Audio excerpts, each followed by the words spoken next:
The covenant was made with ancient Israel 3,500 years ago. العهد هذا قد أقيم مع شعب إسرائيل منذ 3000 سنين ونصف In the Sinai wilderness. في برية سيناء. But we also need to remember Jeremiah 31:31. لكن يجب علينا أن نتذكر أيضا أرميا 31:31. When God promises Israel a new covenant. عندما الله أعطى لإسرائيل عهد جديد. And the reason was they failed to keep this Sinai covenant. والسبب في ذلك أن شعب إسرائيل فشلوا بأن يحافظوا على العهد الذي أعطاهم إياه الله في سيناء. So this covenant is not in force with Israel either right now. فإذا العهد الموجود في التثنية هو لا يطبق أيضا على شعب إسرائيل. Because Jesus in the upper room. لأن المسيح في العلية. With 12 disciples. هو و12 تلميذ. Representing the 12 tribes of Israel. وهم الذين يمثلون أسباط إسرائيل 12. Inaugurated this new covenant. أعطاهم وأوجد هذا العهد الجديد. And we read in Jeremiah it was a covenant that is made with the house of Judah and the house of Israel. وكما قرأنا في أرميا أن هذا العهد وضع مع بيت يهوذا وبيت إسرائيل. And it's this covenant that became the foundation of the church. وهذا العهد أصبح هو أساس الكنيسة. Now remember in Acts chapter 2 we have the church born, and it was born only with Jews. وتذكروا أنه في الأعمال 2 ولدت الكنيسة، وعندما ولدت الكنيسة كان كل الموجودين فيها يهود. We read that there were Jews from every nation under heaven. ونسمع ونقرأ أنه مكتوب أن كان هناك يهود من كل أمة في على الأرض. And as the church grew, it was Jewish people that were added to the church. وعندما نمت الكنيسة كانوا هم اليهود الذين كانوا ينضمون إلى الكنيسة يوما بعد يوم. And then from chapter 10 onwards, us Gentiles had the privilege of being added to this entity. ومن الإصحاح 10 فما بعد صار ميزة للأمميين أن يأتوا وينضموا إلى هذه الكنيسة. And so for us today we are people of the new covenant. فنحن اليوم شعب العهد الجديد. Yet to restate Timothy 3:16. لكن حتى نرجع ونقرأ تيموثاوس الأولى 3:16 that all scripture is inspired by God. والتي تقول أن كل الكتاب موحى به من الله. We should again, let me stress, engage with good observation and interpretation. وأريد أن أثني على ما قلت أن يجب أن ننظر ونلاحظ بطريقة جيدة ونراقب. And that is to ask the questions: is this stipulation in the Old Testament restated in the New? ونسأل الأسئلة الصحيحة. هل هذا البند الموجود في العهد القديم موجود أيضا في العهد الجديد أم لا؟ If it is restated in the New, then it is still relevant for us today. إذن إن كان هذا البند كتب مرة أخرى في العهد الجديد، إذن هو موضوع علينا. Another question to ask. سؤال آخر يمكن أن نسأله. Does the New Testament reinterpret some of the Old Testament laws? هل أعاد العهد الجديد تفسير بعض الأمور التي كانت موجودة في العهد القديم؟ And we've already suggested that this is happening with the Sabbath law. وإحنا قد قلنا أن هذا حصل في يوم السبت. It's interesting how in 1 Corinthians 9 verse 9. ومن المثير أنه في كورنثوس الأولى الإصحاح 9 والعدد 9. The Apostle Paul takes the law about not muzzling the ox. يأخذ الرسول بولس القانون الذي يقول إنه لا تكم الثور. and likens that to those in Christian ministry receiving the support from those that they serve. ويربط هذا للناس الموجودين في الخدمة في خدمة الحياة المسيحية والذين هم من الكتاب المقدس يأكلوا أنهم يخدمون الكتاب المقدس. When it comes to criminal law, وعندما نأتي إلى القانون الإجرامي you've seen in Deuteronomy الذي رأيناه في التثنية سفر التثنية that any prosecution would need to have at least 2 or 3 witnesses for their case to stand. قبل أن يقيموا العقاب على أي شخص يجب أن يكون هناك شاهدين أو 3 لإقامة العقاب على هذا الشخص. And the Apostle Paul takes that principle والرسول بولس يأخذ هذا المبدأ in 1 Timothy chapter 5 في تيموثاوس الأولى والإصحاح الخامس and applies it to the discipline of elders. ويطبقه على كيف أن نؤدب القادة والحكماء. He says any complaint against an elder should be verified by 2 or 3 witnesses.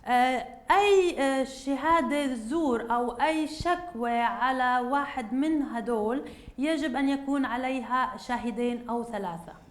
But more than that, because these laws do come from an all-wise, all-knowing God, وأكثر من هذا لأن كل هاي القوانين آتية من الله كلي المعرفة وكلي الحكمة. even if a stipulation isn't restated in the new, وحتى إن كان هذا المبدأ لم يعد ذكره في العهد الجديد, it's good to ask the question, is there any wisdom here for me to learn?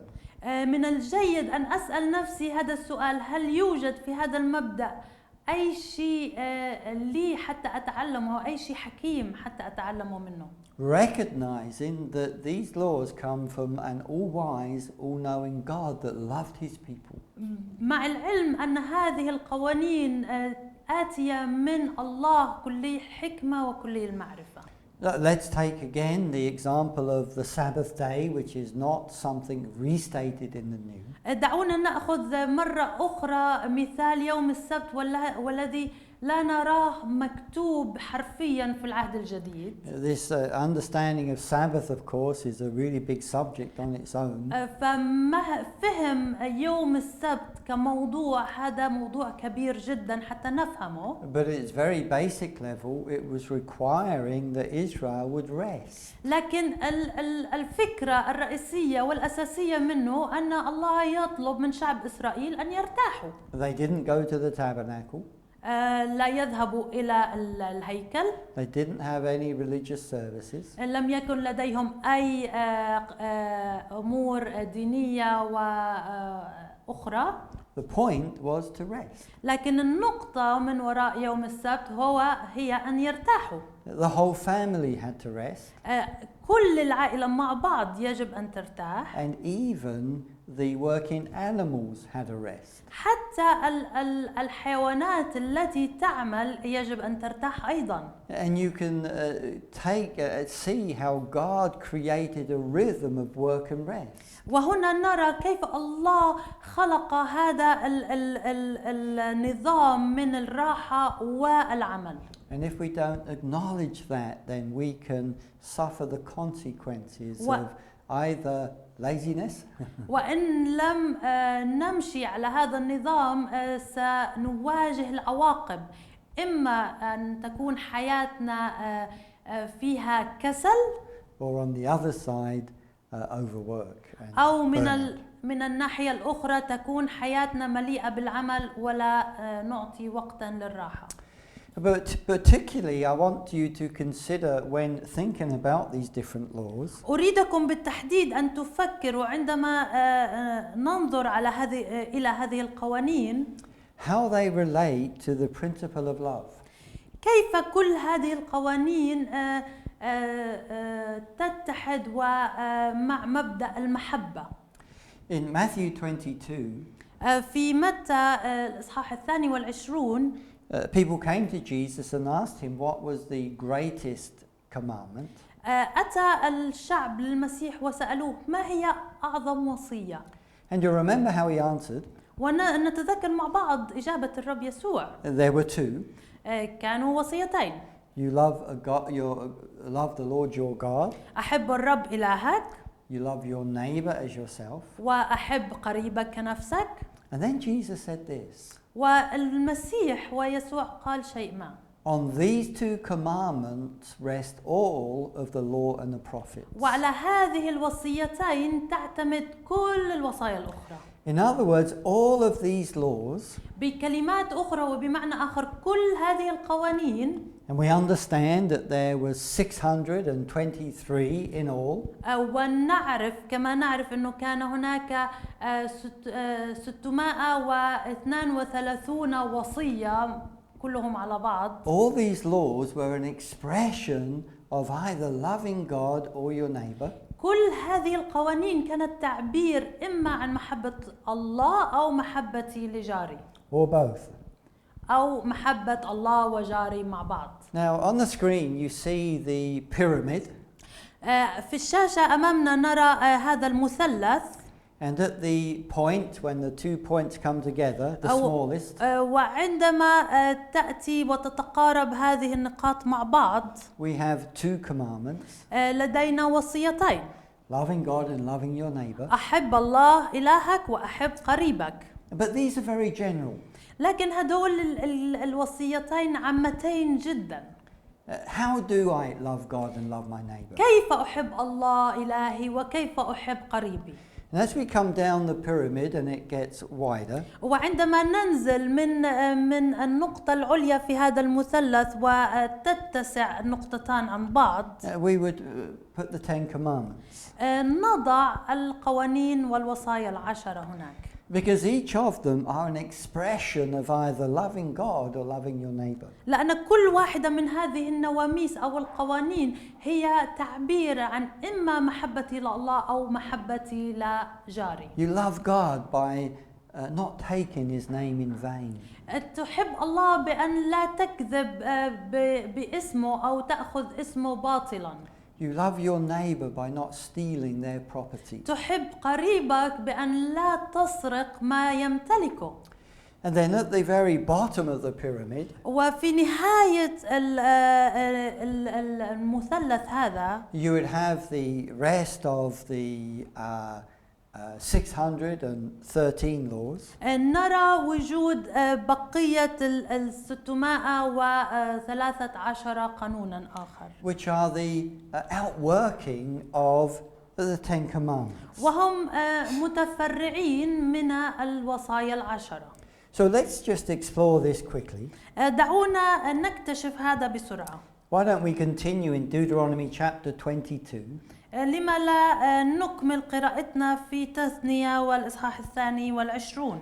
Because there's a collection of short laws there that we would find it difficult to relate to. لأنه يوجد بعض القوانين الصغيرة التي يصعب علينا التعامل معها أو أن الانتماء لها. Chapter 22 verse 1. الإصحاح 22 والعدد الأول.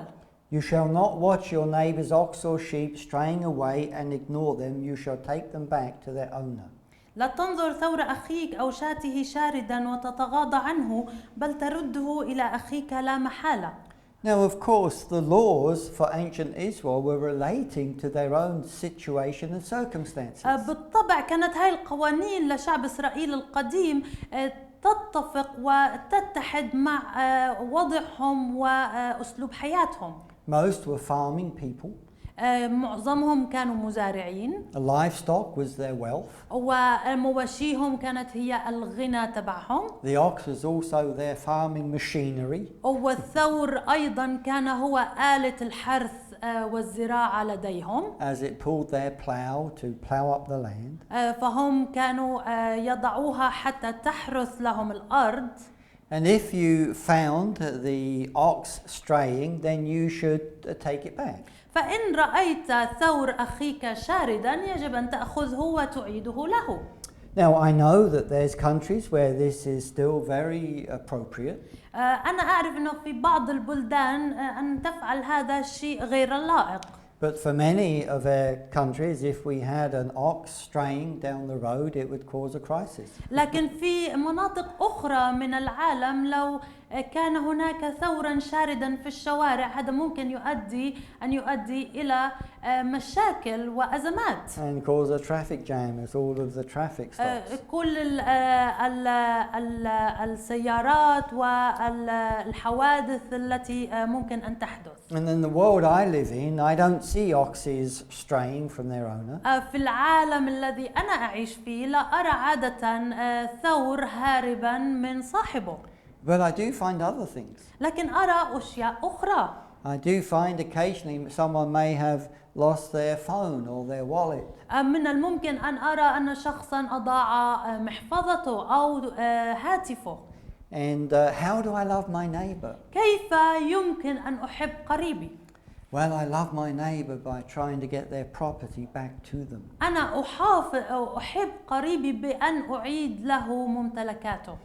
If the owner does not reside near you or you do not know who the owner is, لو لم يكن أخوك قريبا منك أو لم تعرفه, you shall bring it to your own house and it shall remain with you until the owner claims it, then you shall return it. فضمه إلى داخل بيتك ويكون عندك حتى يطلبه أخوك حينئذ ترده إليه. Now this is a whole different level of loving your neighbor. وهذا مستوى جديد آخر كيف يمكن أن أحب جاري. Because this can be costly for you. لأنه ممكن هذا أن يكون شيء مكلف لي. You find this animal, you don't know who it belongs to. فأنت ترى هذا الحيوان ولا تعرف لمن هو. So you bring it to your home and you feed it and you look after it. فتأتي بهذا الحيوان إلى بيتك تطعمه وترعاه. And that's a costly thing. وهذا شيء مكلف.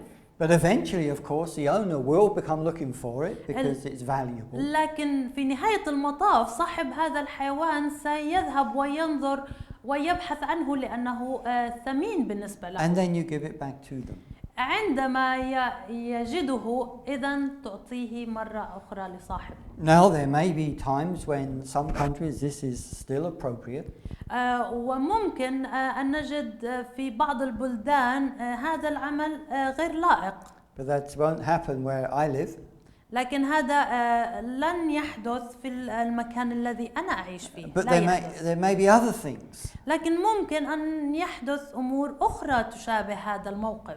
If I find a phone or a wallet and I don't know who it belongs to. إن وجدت هاتفا أو محفظة لشخص لا أعرف من هو. Then in my country you would take it to the police station. في بلدي تأخذ هذا ما وجدته إلى قسم الشرطة. You would hand it over to them. تعطيهم ما وجدته. And they would keep it for a period of time to see if it's claimed. ويحافظ عليه لمدة معينة منتظرين أحد أن يأتي ويبحث عن ما أضاعه. And that means a journey, it means cost to park, it means all sorts of hassle. وهذا سيكلفني رحلة إلى قسم الشرطة وأن أدفع لمكان العربية والمواصلات. But you love your neighbor in this way. لكن بهذه الطريقة نحن نحب أقاربنا. And you can see God is speaking about the kind of society he wanted Israel to be. ونرى هنا الله يصف ويتحدث عن طريقة المجتمع وماهية المجتمع الذي يريد شعبه أن يكون عايش فيه. Verse 3 is an exhortation that it should not just be the ox and the donkey, but anything that belongs to your neighbor. وفي العدد الثالث هو يرتفع مرتبة أخرى ويقول يجب أن تفعل هذا مش فقط في حيوان لكن بحماره ثيابه. A number of years ago I was with my family in a shopping centre in the south of England. في سنين عديدة مضت كنت مع عائلتي في مكان للتسوق. We had done some shopping in this area. اشترينا بعض الحاجيات من هذه المنطقة. My wife Linda and daughter Elisa, they wanted to do more shopping. امرأتي ليندا وابنتي ليسا كانوا يريدون أن يشترون أمور أكثر وأكثر من تلك. My son Jonathan and myself, we thought we would let them do that and just sit on one of the benches while they did that. وأنا وابني جوناثان قررنا أن نعطيهم هذه الفرصة بالشراء ونحن نجلس على بعض الكراسي الموجودة في هذا المكان. And I had the bags of the goods we had purchased and I just put them under the seat I was sitting in. وأنا كنت أحتفظ بكل الشنط وما اشتريناه بيدي فقررت أن نضعه تحت الكرسي. After a while I got a phone call to say that we should meet for lunch. وبعد ذلك بقليل تلقيت مكالمة هاتفية تقول أنه يجب أن نتجمع حتى نتغدى مع بعض. So Jonathan and we jumped up and went upstairs to the food hall. فأنا وجوناثان نهضنا سريعا وذهبنا إلى الطابق العلوي حتى نقابلهم. And when we got there, I realized I'd left these bags of shopping down under the seat. وعندما وصلنا إلى مكان الالتقاء انتبهت أني قد نسيت وتركت كل هذه حقائب المشتريات في المكان الذي كنت أجلس فيه. I ran as fast as I could all the way down to where we were sitting. ركضت بقدر استطاعتي للمكان الذي كنا جالسين فيه. And all of my shopping had gone. ولم أجد أي شيء مما كنت قد اشتريته. I was really disappointed. خاب ظني كثيرا. Expense, hassle. مصاريف وتعب. But then I thought maybe someone had found these goods and put them into the office of the shopping center. وخطر في بالي وقلت ممكن أن يكون أحد ما قد وجد هذه الأكياس ووضعها في المكتب. So we went to the office with great hope. فذهبنا إلى المكتب وآمالنا عالية جدا. And they had not heard of anything. لم يكن أحد قد بلغ عن شيء. Wouldn't it have been great if the society had been such that someone was looking out for us? ألم يكن من الجيد أنه المجتمع الذي نعيش فيه أن نرى شخص يبحث عنا ليعيد لنا هاي البضائع التي ضاعت منا؟ That someone had loved their neighbor, us, enough to try and get that back to us. شخص أحب أقاربه الذين هم نحن كفاية حتى يعيد لنا ما اشتريناه وضاع منا. This is the kind of thing that God wanted for Israel. هذه الأمور التي أرادها الله أن تكون موجودة في شعب إسرائيل. And you can see this is an application of you shall not steal. وسنرى أن هذا هو تطبيق للآية والناموس المكتوب لا تسرق. A real practical application. هذا تطبيق حقيقي. Verse 4. عدد 4. You shall not see your neighbor's donkey or ox fallen on the road and ignore it. You shall help to lift it up. لا تنظر حمار أخيك أو ثوره واقعا في الطريق وتتغافل عنه بل تقيمه معه لا محالة. Now in the society I live, donkeys aren't used as beasts of burden. يعني في المجتمع الذي أعيش فيه أنا لا نستخدم الحمير لحمل الأثقال. But in some cultures, some countries, they still are. لكن في بعض الحضارات والمدن لا زالوا يستخدمون الحمير. And you can see how they could be loaded very high with goods. ونرى في بعض الأوقات كيف يحملون ويضعون الأحمال الثقيلة على هذه الحمير. And if they lose their footing and fall over, they can't get up. في بعض الأوقات من ثقل هذا الحمل عندما يقعون لا يستطيعون النهوض. And it may mean taking all of that off so the animal can get up and then reloading. ففي هذه الحالة يمكن أنهم يحتاجوا أن يفكوا هذا الحمار من كل هذا الحمل حتى يقف على قدميه ثم يعيدوا تحميله. And now today we don't, as I say, in many places have that situation. وكما قلت من قبل في هاي الأيام يمكن أن لا يكون عندنا هذه الأوضاع. But someone may have a car that is broken down. لكن يمكن أن يكون شخص ما عنده سيارة أو عربية واقفة في الطريق. Or a mother with young children trying to get her groceries into the car. أو أم مع أطفالها تحاول أن تدخل أولادها ومشترياتها في هذه السيارة. Or an elderly person trying to find a safe place to cross the road. أو شخص مسن يحاول أن يجد مكان آمن في الشارع حتى يذهب إلى الجهة الأخرى. And many more significant situations we could think of. والكثير من مواقف محددة ومهمة يمكن لنا أن نفكر فيها. You love your neighbor by being there to help them. أحب قريبك وتحب قريبك بأن تكون موجود هناك لتساعد هؤلاء الناس. And then we come to the scripture which caused this lady such distress so long ago. دعوني أقف عند هاي الآية التي سببت المشاكل والأزمة لهذه السيدة سنين مضت. And so we think of what would the interpretation be of this scripture. ونفكر بما يمكن أن يكون تفسير هذه الآية. We know that in ancient times fashion wasn't such a thing as it is today. نعرف أنه في الأيام القديمة لم تكن الموضة واللباس هو شيء متقدم ومهم كأيامنا هذه. The clothing of a woman and of a man was pretty much set. ملابس السيدة والرجل كانت معروفة ومحددة. The only time when there would be cross-dressing would be in a situation when there was transvestitism or cross-dressing in homosexual practice.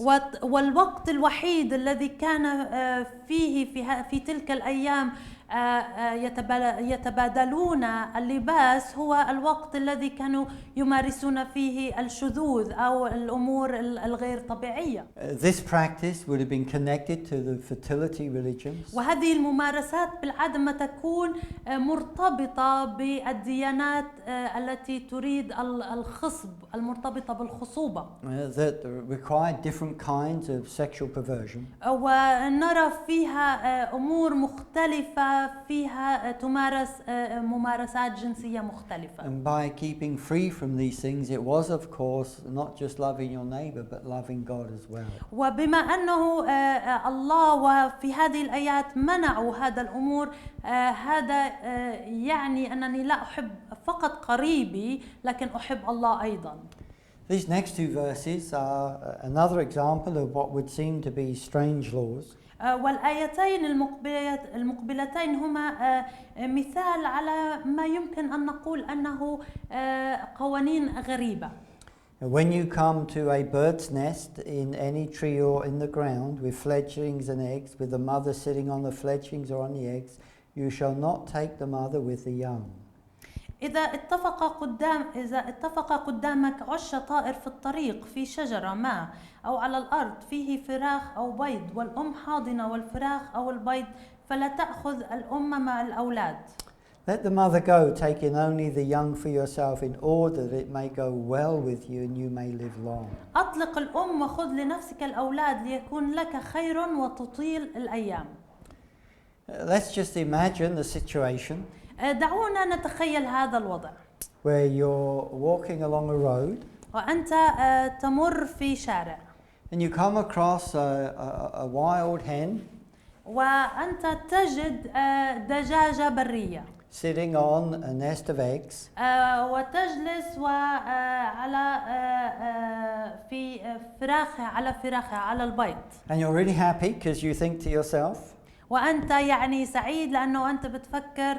Oh good, I have lunch and breakfast. الآن أنا وجدت غدائي وعشائي. Eggs for breakfast. الفطار البيض للإفطار. And fried chicken for lunch. ودجاج محمر للعشاء.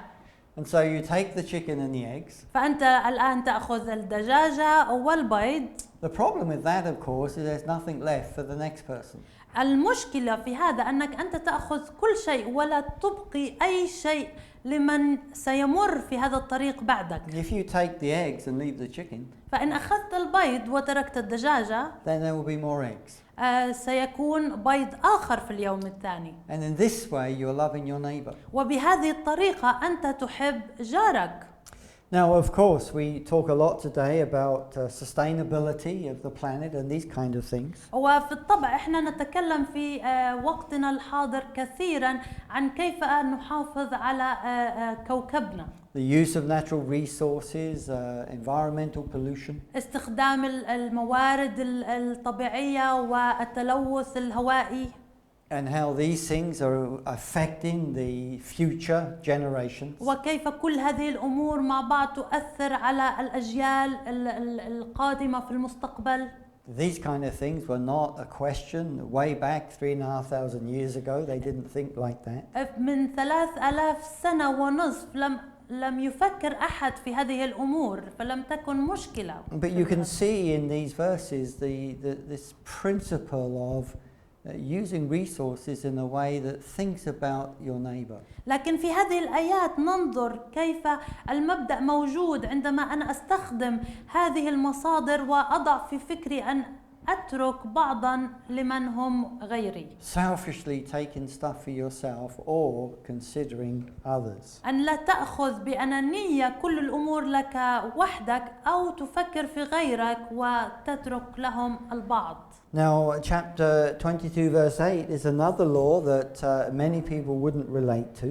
في الإصحاح الثاني والعشرون والعدد الثامن هذا قانون آخر الناس لا تستطيع أن تفهمه. Because where I come from, roofs are built so that rain falls off them. لأنه من المكان ما أعيش أنا يوجد دائما سطوح لأنه يوجد الكثير من المطر. But it's talking about a house that has a flat roof and that roof becomes a living space. فإن تكلمنا عن بيت له سطح مستوي إذن سنتكلم عن بيت له فيه كائنات حية تعيش على السطح. When you build a new house, you shall make a parapet for your roof, otherwise you will have blood guilt on your house if anyone should fall from it. إن بنيت بيتا جديدا فاعمل حائطا لسطحك لئلا تجلب دما على بيتك إذا سقط عنه ساقطا. And so you can see very simple principle. فيمكن أن نرى أنه هذا مبدأ بسيط جدا. When you build a house with your roof that you're going to use, عندما تبني بيتا وله سطح تريد أن تستخدم هذا السطح, you need to put a fence around. يجب أن تضع سورا حول السطح. And that fence will be there so that the neighbor's children don't fall off the roof and hurt themselves. ووجود هذا السطح مهم حتى لا يسقط منه أطفال جيرانك ويؤذوا أنفسهم. Because if they do, you are responsible. لأنهم إن سقطوا عن سطح بيتك فالمسؤولية تقع عليك أنت. Because it's within your power to create that as a safe space. لأنه كان باستطاعتك أن تجعل سطح بيتك مكان آمن له ولم تصنعه. And you love your neighbor by taking reasonable precautions for their safety. فأنت تحب جارك بأن تأخذ الاحتياطات المهمة التي تؤمن سلامة جارك. In the areas that are within your control. في الأماكن التي هي تحت سيطرتك.